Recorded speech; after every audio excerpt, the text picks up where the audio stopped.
Hey everybody and welcome. This is our all-new EQS. Its series production is starting today here at our most cutting-edge car production in Germany, the Factory 56. Now let's go check it out.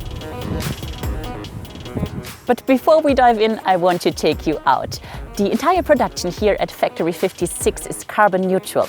So this massive photovoltaic system here on the roof generates around 30% of our annual power requirement here at the factory. This is our maximal flexible production line. We call it Tech Line. Flexibility allows us to produce all drive systems on the same line: conventional, hybrid and fully electric. Here's one of my favorite parts, the point where we are installing our beautiful Hyperscreen.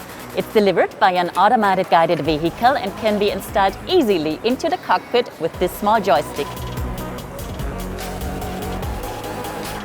When we built Factory 56, we made sure that the whole manufacturing process could be done as ergonomically as possible.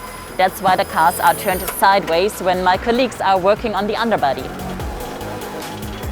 This step is called marriage, the place where the body of the car and the drivetrain meet each other for the first time. This takes us to the last stop of our tour, the final quality check. We use extra bright lights to make sure we spot even the smallest imperfection, because the EQS embodies, like every Mercedes, the best or nothing.